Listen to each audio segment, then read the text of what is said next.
Hello, and welcome to another episode of Common Sense with Dr. Ben Carson. I'm your host, Ben Carson, and I'm here with a fascinating guest today. We have Kimberly Fletcher, who is very busy. She is first and foremost the wife of a retired Air Force officer and mother of, get this, 8 children. And she's also president and founder of Moms for America and Moms for America Action. In addition to that, she's an author, a columnist, a radio host, a contributing writer to townhall.com. She's been featured on numerous national media outlets like The Buzz, Newsmax, AON, OAN, Rush Limbaugh Show, Fox News, etc. So when you sit there and say, I don't have time, think about her. She's got plenty to do on her plate. But she's a powerful force for the movement of parental rights and education and has, and I quote from the Moms for America website, made it her personal mission to educate and inspire the women of America to realize their immeasurable worth and powerful influence in our country and culture simply by being who they are. So, welcome, Kimberly. Thank you for being with us today. Thank you. I'm excited to be here. You are one of my heroes, sir. Well, thank you. And let's jump right into Okay. some things that are going on today. According to the Dow Jones Market Data Group, Anheuser-Busch, which is the parent company of Bud Light, lost roughly $27 billion in market value in wake of their now infamous partnership with Dylan Mulvaney, the transgender activist and influencer. And that represents a 20% drop in market value for a boycott that seemingly is continuing. They thought it would just be a little quick thing and it would go away, but people are pretty steadfast. And then Target found themselves in a similar situation with the release of their LGBTQ friendly, family friendly, clothing friendly for kids. And their stock has lost $13.8 billion in 2 weeks. Um, it's really quite interesting. I'd like to get your take on what's going on there. Is it a win for conservatives? And does it represent maybe a desire for society to return to being grounded in truth? I would say that it is a win at a measurable level, but we cannot stop. What it is it's our voice. We are looking at every opportunity that we have available to us to stand up and speak out against this culture that's just attacking every aspect of our society. We have very specific principles and values that unite us as American people. And those principles and values made our country the freest, most prosperous nation on earth.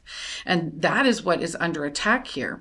And when you look at all of the things that are coming our way, you can tell that the ultimate objective is to kill God.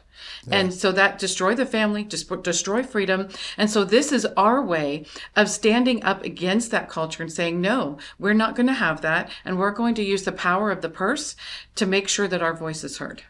And the people do have substantial power. There's no question about that.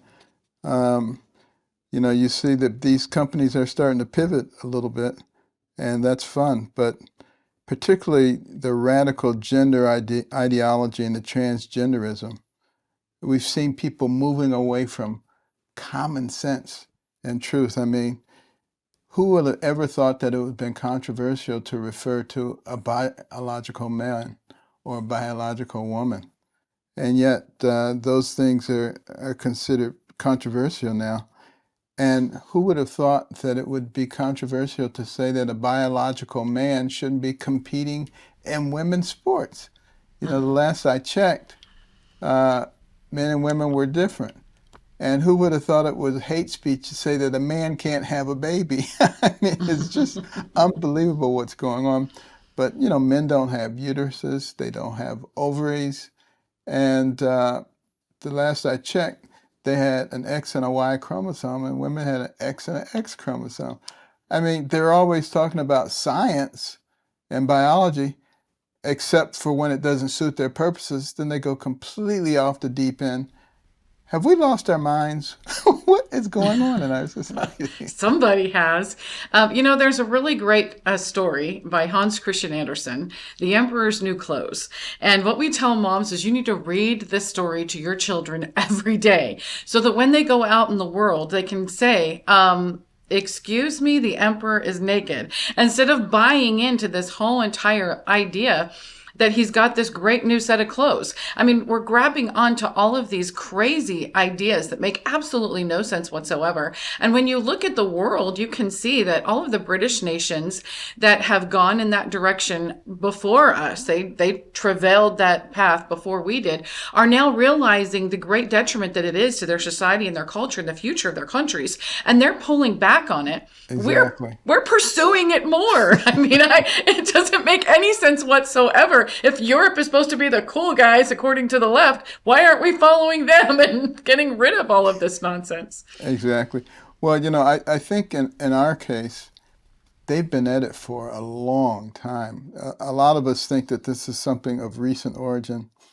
But if you go and you look at the congressional record for January the 10th, 1963, read into the congressional record were the goals of the Communist Party in the United States.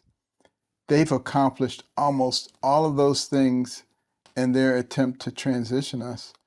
And you may have heard of Khrushchev and what he told Eisenhower 60 plus years ago. He said, your grandchildren's children will live under communism, and we will not have to fire one shot. So, they've been at this for a long time. And one of their goals, gain control of the school systems so they can indoctrinate the kids, gain control of the media so they could spoon feed the people, destroy our faith and our families. Many of the Marxists have said, in a sort of a backhand complimentary way, the United States is too powerful for us to bring down militarily, but we can bring them down from the inside by attacking their faith and their families. And it seems like that's a lot of what's going on right now. And it absolutely is. There's a great book. It's called None Dare Call It Conspiracy, and it was written in the early 1970s by a gentleman. I believe he was a professor at a university. I'm not sure, and he had been hearing all about this. The communists are coming. The communists are coming, and he's like, "Oh my gosh, this is ridiculous!" And so he decided he was going to go on a pursuit to prove the kooks wrong. And after 9 months of exhaustive research and investigation, he proved them right.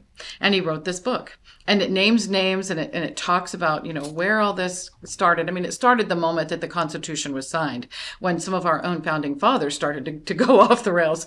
And it's very easy when you have that power to become corrupt. And that's what the Bible tells us. You will become corrupt when you have power. Ultimate power corrupts ultimately. Our founding fathers said the same thing. So in 1913, that's when things got really, really bad. And 1913 was a really, really bad year for America. And he talks about that in his book. And there were 5 men who were involved in bringing the Rothschild idea of international banking systems into the United States. And they were behind the Federal Reserve and the 1913 bad year. Federal Reserve, compulsory education, the 16th and 17th Amendments. Those were seeds that were laid right back then to bring us to where we are today. Yeah. And now the fruits of their work are being seen. Well, there's 2 things about this book that's very profound. One is, he says at the beginning, the role of every conspiracy is to convince everyone else that there is no conspiracy. And then the other part is the 5 men that were involved. Of course, Rockefeller was one. Everybody knows that. But one of the gentlemen who was involved in it, they called him the Colonel. And I don't know if he actually was a colonel. He was the one who brought them all together. And one of the men who led the charge, his name was Jacob Schiff. Now, I don't know if he is related to Adam Schiff, but the name is spelled exactly correctly. And I know that they passed this legacy of destruction on from generation to generation and give them all kinds of perks and opportunities to be able to continue that legacy of destruction. While we have been over the last, several decades living the American dream. And the whole entire time we've been living it, we forgot to preserve and protect it. So one of the things that we help moms understand is their history and their heritage. We give back what they have been stolen, what's been stolen from them, because they don't teach it in schools anymore.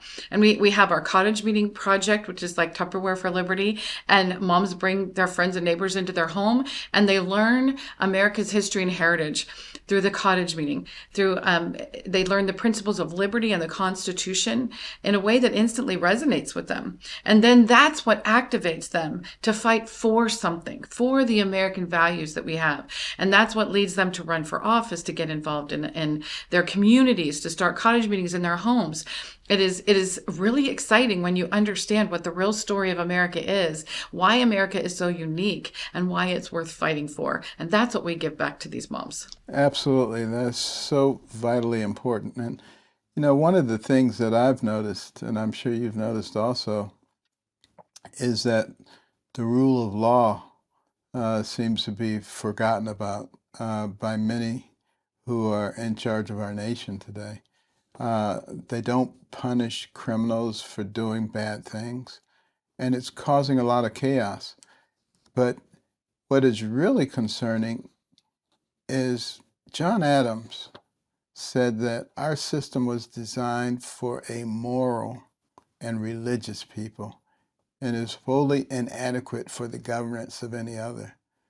I think we have any other going on right now. They're not Definitely. moral, they're not religious.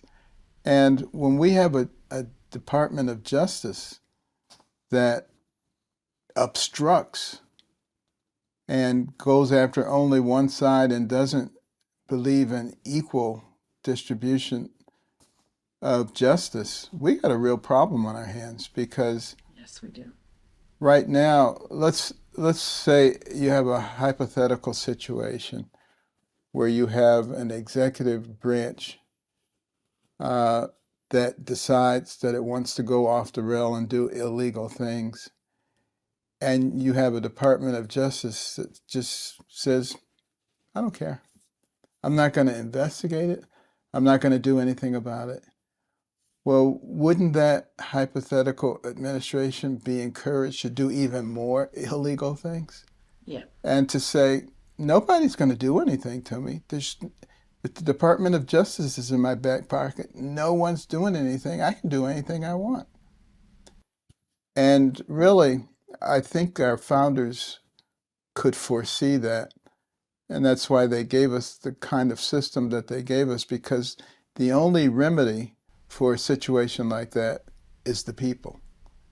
And the people Agreed. have to get to a point where they understand the level of corruption and they are willing to stand up for what they believe in. Because you can't really be the land of the free if you're not the home of the brave.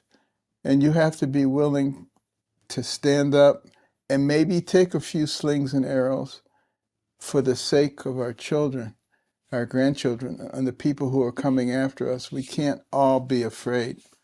And I sense that in your organization. I'm very glad about it. One of your sister organizations, I think they're called Moms for Liberty, was just named as a terrorist organization by the Southern Poverty Law Center. Yeah. What a bunch of crazies. I know. Oh, we've been on the list for a few years now, and so it was when Moms for Liberty got put on the list, I said, "Well, welcome to the club, guys. If you're not on the Southern Poverty Law Center, you're not over the target." You're right.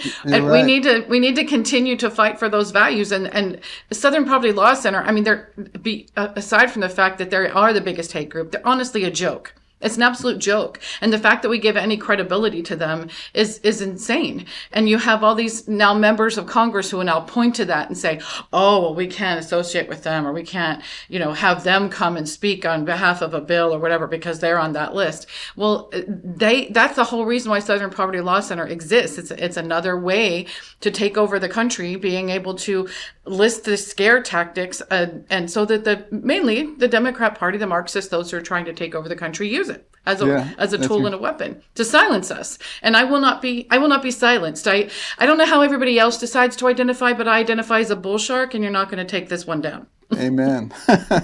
Well, a few years ago, the Southern Poverty Law Center put me on their list.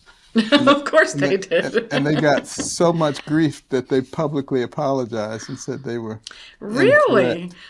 They did. Maybe we should try that one. Moms for Liberty and Moms for America uniting together and start putting major pressure on them. And I just think we need to start calling things like this out. I mean, one of the things that we do a Mama Bear training, and we take it across the country, and we do it, we can do it an hour and a half in an evening. So that's where I'm always traveling, and our moms, we have moms who teach this too. In the first 15 minutes of this presentation, we give them a really good, solid history of the despots of the world who have, created the greatest atrocities against humanity. And they realize that within that first 15 minutes, who the enemy really is and what we're facing. And the stark reality is that right now in our country, we're living in Mao's China, Hitler's Germany, and Stalin's Russia. And most of the American people have no idea that is where we're at. And they're using the schools, they're using the media, they're using every single influence within our culture to create this idea that socialism and communism is the utopia that everybody wants. But it's a lie.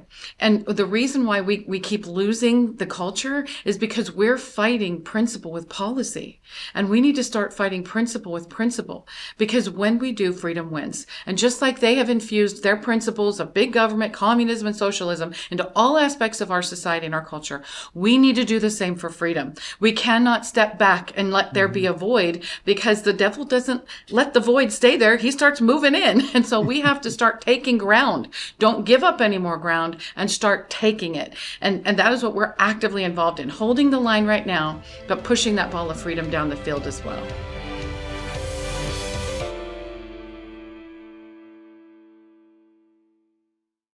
Kimberly, can you tell us what initially motivated you to start Moms for America?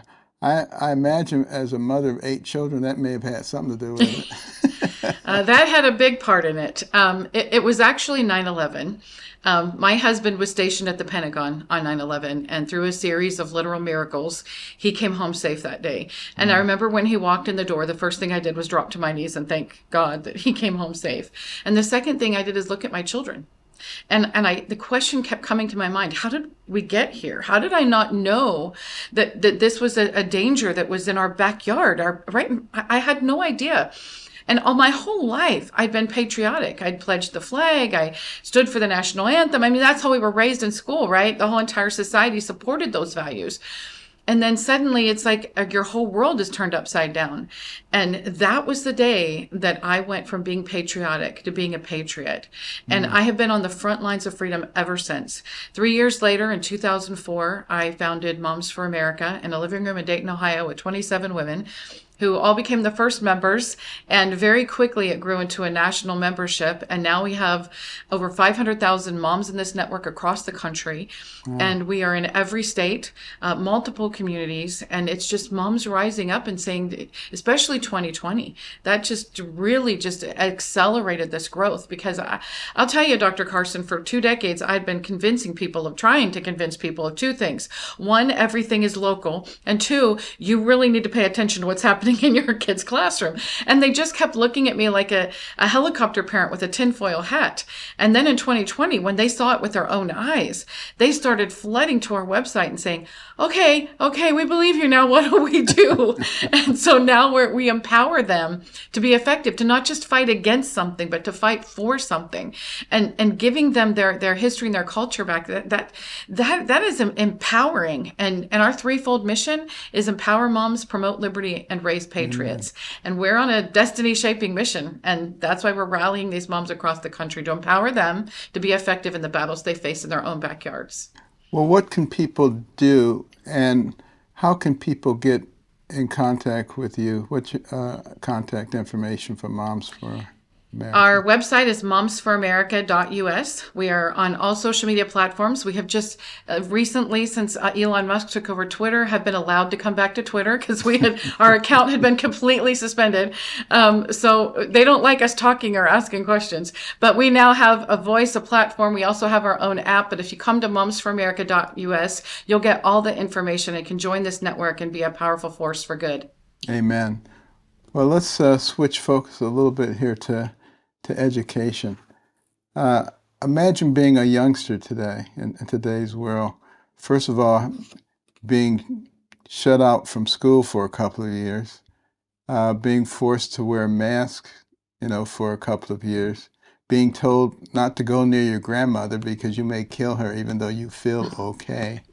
If you're a white kid, being told that you're an oppressor and all your ancestors were oppressors and horrible people who caused everybody's problems. If you're a minority, that you can't possibly succeed in this society because it's stacked against you. And then, on top of all that, you may not actually be a girl or a boy.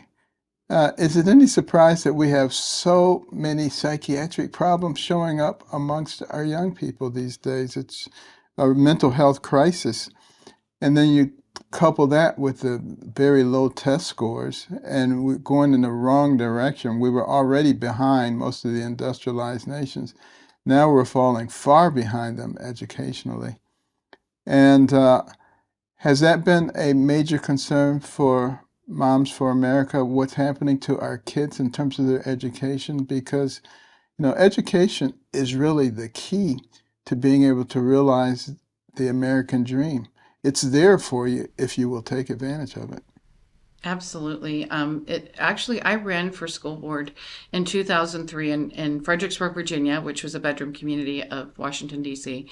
And that was my I'd seen some of the things that were happening, from creative spelling to, whatever you want to do in kind of math. I saw the things that they were trying to push on kids, but it was really 2003 where I started to realize the indoctrination in political agendas that were infiltrating our schools. And I did not realize just how bad it was. And of course, it's increased.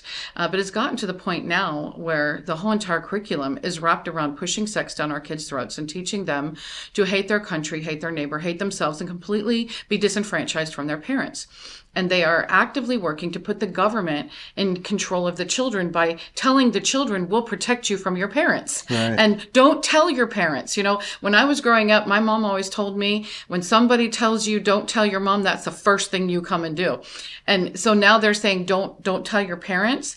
And they're doing everything that they can to keep out of our sight what's happening in the classroom. So like 25 years ago, they started the stay at school books. Do you remember that? They're books that stay at school. They don't go home. Right. And they had all these great reasons why, well, they're not coming back and it costs a lot of money. But the truth was they didn't want parents to see what their children were reading or being exposed to. And now they're going to all digital curriculum. So not only is screen time not good for kids, they should be holding a book in their hands and reading classical art and classical works, but they're not. They're reading, I can't even tell you what they're reading because it would mortify the people who are listening. But let me just say that everything that you have too. Everything that you think that's happening in the school, and as bad as you think it is, times it by 100 and you're close. And these kids are being bombarded with this every day. And the suicide rate among young white boys has just skyrocketed because they're the lowest of the low. They're told every day, you're going to be a rapist, you're hate black people, you hate Hispanic people, you're just a horrible person. And they have nothing to believe in. And everything that gives us purpose and passion from our very identity, children of God, children of a family, children of this great country, has been taken away from us. And when you give it back, when they can believe in something bigger than themselves and unite together on the principle principles that do unite us. That gives them something to believe in. This idea of the American dream has been stolen from them, and we need to give it back to them. So the kids today are under unsurmountable pressure, and we as parents need to realize what they're facing and stand with them as their advocates and stand against it together. And the other thing I can tell you is that largely the teachers who are out there are as opposed to this as we are. But they are afraid of losing their jobs. They're afraid of being called out. And school board members, the same thing. Most of them agree with us, but they're intimidated. They're bullied. They're convinced by the school board associations that are right there to swoop them in once they're elected, that to be a good school board member, you're just a good head nodder. And there's never enough money. Don't ask any questions. Listen to the superintendent. And that's what's going on. We have this huge army that's fighting against us, trying to steal the hearts and minds of our children. And the reason why they put us on Southern Poverty Law Center is because we're standing in their way. There's no question about it. And, you probably, like myself, have been the target of cancellation. They try to do that. But the way I kind of look at it, against the backdrop of eternity, it really doesn't matter what they do down here. It's just for a second. But, I answer to my God. I don't answer to them. Exactly. It's the reason that we started the Little Patriots program in American Cornerstone, because we know how they're trying to indoctrinate our kids. And the Bible says, train up a child in the way he should go, and when he's old, he'll not depart from it. Well, we want to get in there early, so we have a K through 5 educational program, free of charge, by the way, because we get wonderful people to underwrite the cost of it. Beautiful animations, interactive things that tell our children who we really are, what our founding principles are, and our real history, the good, the bad, and the ugly. But the fact of the matter is, if you're objective, there's a lot more good than there is bad and ugly. And a lot of the others on the other side, they take the bad and the ugly and they try to take that and build our whole history on that and our whole future on that. What a bunch of garbage. And, they take something like slavery, which admittedly was a horrible thing. There's no question about that. But, to try to make all the little white kids feel guilty about that, they don't tell the truth at all. The truth of the matter is, in the South, most white families did not have slaves. That was for the aristocrats. And there were black families that owned slaves, particularly in New Orleans. About 28% of the black families had slaves. And you have to realize that in Africa, where the slaves were coming from, they were being sold by other tribes who had captured them and were using them for slaves. So if you go back to the history of mankind, virtually every society has dealt with slavery. That does not make America uniquely evil because we had slavery. What makes us unique is that we had so many people who were opposed to it that we fought a bloody civil war to get rid of it and lost a large portion of our population. That tells you some of the underlying principles of who we are as a nation. We have to grab those things, and we have to be aggressive in the way that we present them. And so that's why we created American Cornerstone Institute to start with, and why we have the Little Patriots program, and we'll continue to do that. And we will be back in a minute for another short episode with Kimberly Fletcher.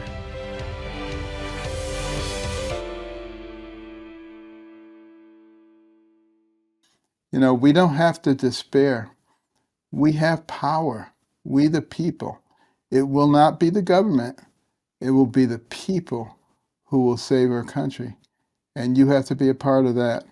And you have to have courage. But Kimberly, I want to ask you, some of the critics say that the parents who are getting involved are outspoken parents, like that's supposed to be a bad thing. They're supposed to be outspoken. I'm glad they are.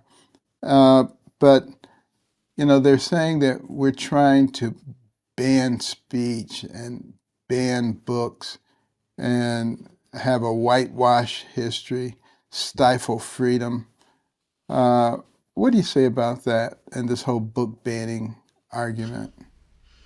Well, I would say that if you have a book that you take into a school board meeting and you read it and they tell you that you can't read it because it's on public TV and it goes against FCC standards, then it shouldn't be in the classroom. So this isn't about banning books. This is about removing things from the classroom that should not be there. So one of the things that we're doing, we actually work with John Rich on this, the country singer. He came up with this idea. It was brilliant. And we're calling it the FCC standard, and it just passed in Texas. And basically it takes away the protection of education, because they're hiding all this, quote, curriculum behind the word education so that you can't come after them with any kind of legal arguments. So the FCC standard bill takes that away. And it's clear, it just is a clear thing. It makes all the sense in the world. If you can't show it on TV and you can't air it on the radio, you can't have it in the classroom. So it doesn't matter if it's a book or if it's digital, if it's the teacher speaking it. And then that whoever it is that's delivering that then becomes a pedophile and a sexual groomer, just like anybody else grooming our kids. And then we can file legal action against them. That's one of the ways that this is going to stop. Legislation, litigation, but the most important thing is the parents are informed and continue to stand up and speak out. And if that makes us outspoken, God be it, because because that is what we are supposed to do, protect and defend our children. We are the keepers of the culture. We are the ones who are responsible for the nurture and care of our children. They do not belong to the government. They belong to us. And all of those organizations out there are there to support us, not to regulate us or restrict us or remove us. We are the ones who are responsible for the growth of those children. Everyone else supports us. I cannot say that enough. Parental rights are fundamental and supreme, already protected in the Constitution. And that is one of the things we teach moms right away. And when they go into a school board meeting, we make sure that they know that very empowering tool, that you are the keepers, that your rights come from God, not government, that the rules that they're throwing on you are not just. We have school boards who are eliminating parent comments, not public comments, parent comments. A simple letter from one of the attorney firms, the legal firms that we work with, and it's gone. So we have a lot of resources with us that we have not had before. And one of the greatest things that ever happened, is really a gift, was when the media reported on what happened in Loudoun County, because this has been going on for years and the media never paid attention to it. When they shone the light on it, calling us out, it actually had the opposite result. It empowered parents all over the country. So are we outspoken? Yes. And I encourage parents out there, keep speaking out. Amen. Well, the National School Board Association labeled the parents domestic terrorists. This really ridiculous. And I thank you for bringing some common sense. The stuff that you're talking about, we used to know that stuff. Mm-hmm. It used to be part of our culture. And, what's happened is, as the families have dissolved, and, we're down to 23.1 million traditional nuclear families in America. It's rapidly dissolving. And over 30%, I think it's closer to 40% of kids now, by the time they reach age 16, have lived in either a single parent home or a home in which there's a single parent and a cohabiter. What happened to the sense of commitment that allowed marriage and kept marriages together? That's a whole nother topic, but right. But that's where the values get transferred. So if you destroy that family structure, what happens to the passing on of traditional values? And that's why you get people who don't care about anything. They don't care about life. You'll see these young people get guns and go out and just start shooting people. They don't have that value for human life anymore. It's a serious problem. And, they say it's always darkest before the dawn. Well, sometimes it has to get pretty dark before people can see the light. I think we're there. I think people are starting to see the light. They're starting to wake up, and you're part of that. And just before we close, in addition to thanking you, I'd like to give you a chance to give your final thoughts on what's going on with moms and with our country. Sure. So I would just like to say, When Benjamin Franklin signed the Constitution of the United States, he did so with tear-filled eyes.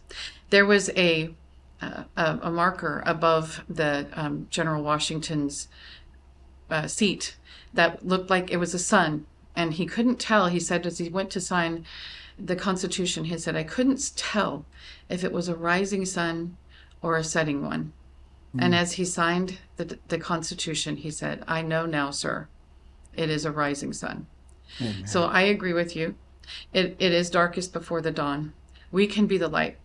And the only way to counter the darkness is to be the light. There's a great quote that says you can't never argue with an idiot because they'll drag you down to their level and win on experience. You cannot fight darkness with darkness. We need to be the light. And that is what we at Moms for America are focused on doing, being the light everywhere we are, shining the light on the darkness, exposing it for what it is, but creating and generating that light within our own homes and in the hearts of our children to raise a new generation of patriots who will stand up and carrying the banner of liberty and heal our land. Amen.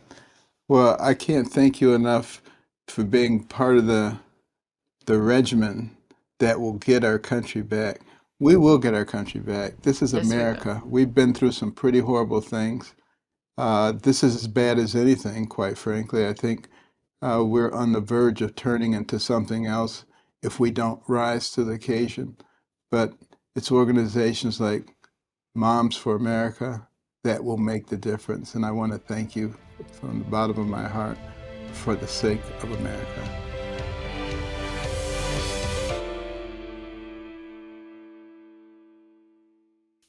Well, what a joy that was talking to Kimberly Fletcher, a courageous mom, and someone who represents we the people and the power that we have to make changes. We don't have to simply sit back and complain. We can all get involved at whatever level we are.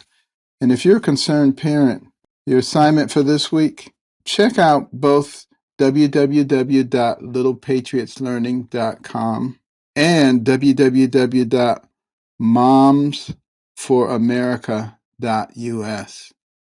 And check out the invaluable resources that they have to help to get our young people back on the right track and to stand up for this country and to love our country and to realize that it is a good place and not an evil place, and that they're a part of making it into a wonderful place for all of us. And that's it for this week. Don't forget to subscribe to Apple Podcasts, Stitcher, Spotify, or wherever you get your podcasts. You can go back and listen to all the older podcasts. There are more than 50 of them by going to AmericanCornerstone.org. And make sure you tell others about it, rate us, review us, because you're a part of bringing common sense back, making sure that common sense is common once again. And don't forget the cornerstones: faith, liberty, community, and life. See you next week.